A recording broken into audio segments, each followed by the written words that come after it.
আসসালামু আলাইকুম দর্শক। আজকে কথা বলবো ইউএস ভিসা নিয়ে।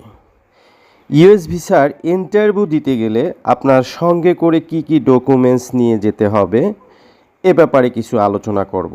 অনেকেরই হয়তো ধারণা যে অনেক ডকুমেন্টস নিয়ে যেতে হবে বা নিতে হবে না, এ ধরনের প্রশ্ন থেকে যায়। তো এ ব্যাপারে নিয়ে কথা বলবো, কারণ আমি নিজে ইন্টারভিউ দিয়েছি, সেই ইন্টারভিউর কথাগুলি আজকে আপনাদেরকে শেয়ার করব। তো যারা আমার চ্যানেলটা এখনও সাবস্ক্রাইব করেননি তাদেরকে অনুরোধ করব আমার চ্যানেলটা সাবস্ক্রাইব করে যাবেন। যারা করেছেন তাদেরকে অসংখ্য অসংখ্য ধন্যবাদ। তো পাশের বেল আইকনটা একটু অন করে দিবেন, তাহলে হচ্ছে কি নিত্য নতুন ভিডিওটা আপনি পেয়ে যাবেন। তো চলুন আমরা মূল কথায় যাচ্ছি। মূল কথা হচ্ছে, দেখুন, ইউএস ভিসা খুব সহজ সরলভাবেই দেয়, এই কথাটা সত্য। এই কথাটা সত্যর মানে হচ্ছে, দেখেন, আপনাকে 30 সেকেন্ড বা 1 মিনিট আপনাকে প্রশ্ন করবে, 4-5টা প্রশ্ন হয়তো করতে পারে। তো এর ভিতরেই যদি সঠিক উত্তরগুলো আপনি দিতে পারেন এই প্রশ্নগুলির, তাহলে আপনাকে ভিসা দিয়ে দেবে এবং সাথে সাথেই কিন্তু আপনাকে জানিয়ে দিচ্ছে যে আপনার ভিসাটা হয়ে গেছে। তো বিষয়টা কিন্তু খুব সহজ, তবে এর ভিতরেই কিন্তু অনেকেই হয়তো ভাবি আমরা কঠিন। যেমন ইন্টারভিউতে অনেকে ভয় পাই, ইন্টারভিউতে কী না কী প্রশ্ন করে বসে, এ ধরনের নানান ধরনের চিন্তা থাকে। আসলে দেখুন, ভয় পাওয়ার কিছু নাই। যেহেতু আমি তাদের দেশে যাব, আমেরিকাতে যাব, তো দেশটা তাদের, তো তারা অবশ্যই আমাকে যাচাই বাছাই করেই তাদের দেশে এন্ট্রি দিবে, এটাই স্বাভাবিক ব্যাপার। তো যেহেতু আমাকে হয়তো আমার যেই তথ্যগুলো আমি দিয়ে থাকি বা দিব বা দিয়েছি বা দিবেন, তো এই তথ্যর ভিতর থেকেই কিন্তু আপনাকে জিজ্ঞেস করবে। DS on 60 B on two B two, যে ফর্মে যে তথ্যগুলি আপনি দিয়ে থাকবেন, ওখান থেকেই কিন্তু আপনাকে প্রশ্ন করবে, এর বাইরে কোনো প্রশ্ন করবে না। এতে আপনি শিওর, যে এখান থেকেই আপনাকে প্রশ্ন করবে, এর বাইরে কোনো প্রশ্ন করবে না, আপনার উত্তরও দিতে হবে না।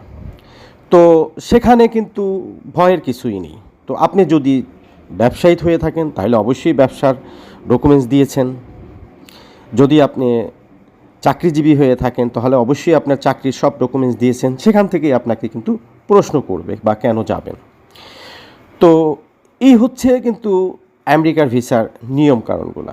আমেরিকার ভিসায় কিন্তু আপনি যে কোনো লোক দাঁড়াতে পারেন, আপনার কিন্তু বাধ্যবাধকতা আছে, আপনার কিন্তু নিষেধ নাই এবং আপনাকে কোনো রিকোয়ারমেন্টও দেয় না যে আপনি দাঁড়াতে পারবেন না। তো ওখানে কিন্তু আরও একটা সুবিধাজনক আছে, যেটা হচ্ছে যারা অনেকেই ভয় পান যে ইংলিশে নাকি প্রশ্ন করবে। দেখেন, ওখানে কিন্তু আমেরিকার ইন্টারভিউ কিন্তু বাংলায়ও দিতে পারবেন, আপনি বাংলাতেও দিতে পারবেন। তবে হ্যাঁ, বিশেষ করে হচ্ছে যদি ভালো একটা জব দেখান, আপনি যে হাই কোয়ালিটি একটা জব করেন, বিশেষ ব্যক্তি, সে জায়গায় কিন্তু আপনাকে একটু প্রশ্ন থেকেই যায় যে আপনি ইংলিশ জানেন না, তো আপনি ভুল তথ্য দিচ্ছেন, মিথ্যা তথ্য দিচ্ছেন, এখানে কিন্তু একটা কথা থাকে। তো যাই হোক, যারা ইংলিশে দিতে পারেন তাদের জন্য তো একদমই ভালো জিনিস, যারা না দিতে পারেন তাদের বাংলায় দিলেও ভিসা হয়, কোনো ব্যাপার না। যাই হোক, এখন হচ্ছে আমি আমার কথা বলি। আমি যখন ইন্টারভিউ দিতে যাই আমাকে কিন্তু প্রশ্ন করেছিল, আমি কিন্তু একজন ব্যবসায়ী হিসাবে দাঁড়িয়েছিলাম, আমাকে কিন্তু প্রশ্ন করেছিল যে আপনার নাম কি এবং আপনার বয়স কত এবং আমার বার্থডেটা জিজ্ঞেস করেছিল। তো আমার এগুলি আমার তো যে বার্থডে আমার অবশ্যই বলতে কোনো সমস্যা নেই, বলেছি। তারপরে প্রশ্ন করেছিল কেন আপনি আমেরিকাতে যাবেন। তো আমি বলেছি যে আমি ঘুরে বেড়াতে যাব, বেরিয়ে আবার হয়তো 15 দিন থেকে আমি চলে আসব। তো এটা সুন্দর করেই বলেছি। হয়তো অনেক কিছু বলতে গেলে দেখা যাচ্ছে যে আপনার এই ভিডিওটা লং হয়ে যাবে, তো আমি শর্ট করেই বলছি। তো তারপরে হচ্ছে জিজ্ঞেস করছে কোন কোন জায়গায় যাবেন। তো আমার যেখানে পছন্দ সেখানের আমি 3-4টা প্লেসের নাম আমি বলেছি, সেখানে আমি যাব। তো ওকে, সুন্দর। এরপরে বলছে যে আপনি কত সাল থেকে ব্যবসা শুরু করছেন বা ব্যবসা করেন। তো আমি আমার যে ব্যবসার যে শুরুটা 2003 থেকে, সেখানের কথাই আমি বলেছি তাদেরকে। তো এরপরে হচ্ছে আমি প্রায় অনেকগুলো দেশ ভিজিট দেখিয়েছিলাম, অনেক। তো সেখান থেকে সে 2-3টা দেশের ব্যাপারে আমাকে জিজ্ঞাসা করছে যে এই দেশটা কেমন, আপনি কি দেখেছেন ওই দেশে।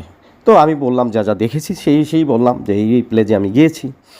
তো একটু তো ওই জায়গায় একটু কনফিউশন থাকে যে আমি অনেক দিন হয়েছে একটা দেশে ভিজিট করেছি, সেখান থেকে যদি একটা নতুন প্রশ্ন করে থাকে তা কিন্তু সব কিছু মনে রাখা যায় না, থাকেও না। তো সেখানে একটু কনফিউশনটা ভুজে গেছিলাম। তারপর আমি ছড়ি বলে বলছি, দেখেন, আমি এই দেশে গেছিলাম প্রায় 8 বছর আগে। তো সেই জায়গার সব কিছু তো মনে রাখা তো ডিফিকাল্ট হয়ে যাচ্ছে। তো আমি দুইটা জায়গাটা আমি এই জায়গায় গিয়েছিলাম আর অন্য জায়গায় গেছি, জায়গার নামটা আমার মনে পড়তেছে না এই মুহূর্তে।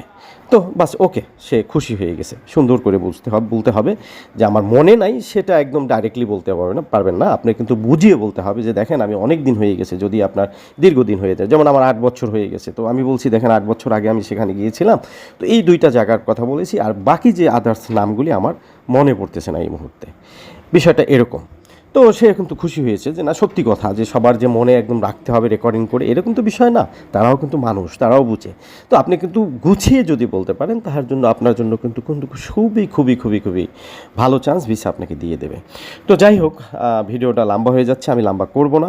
তো বিষয়টা ছিল কিন্তু আমেরিকার জন্যই। তো যারা আবেদন করতে চাচ্ছেন আবেদন করতে পারেন, যারা চিন্তা ভাবনা করছেন আমেরিকার জন্য করতে পারেন, কোনো বিষয় না।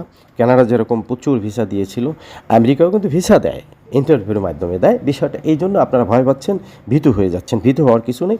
একবার না পারিলে দেখো শতবার। আপনি যদি একবার রিজেক্ট হন, দ্বিতীয়বার কিন্তু অ্যাপ্লাই করতে পারবেন, কোনো সমস্যা নেই, কোনো ধরনের সমস্যা নেই।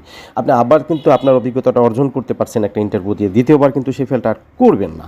তো সেই হেতু আপনি আবেদন করতে পারেন। যারা হচ্ছে যাদের ওখানে লোক আছে তাদের জন্য ভালো, ইনভিটেশন নিয়ে দাঁড়াতে পারলে তাও ভালো হয়। আমেরিকার জন্য ইনভিটেশন কিন্তু কাজ করে, ভালো কাজ করে, তাও কিন্তু অনেক অনেক উপকারিতা আসবে, আপনার সাপোর্ট পাবেন ভিসার জন্য।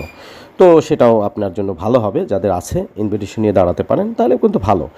আর যাদের কোনো ব্যক্তিগতভাবে কোনো পরামর্শ দরকার থাকবে, তাহলে আমার ডিসক্রিপশন বক্সে আমার পেজের লিঙ্ক থাকবে, সেখান থেকে আপনি আমাদের নক করতে পারবেন, সেখানে আমাকে পেয়ে যাবেন ইনশাল্লাহ।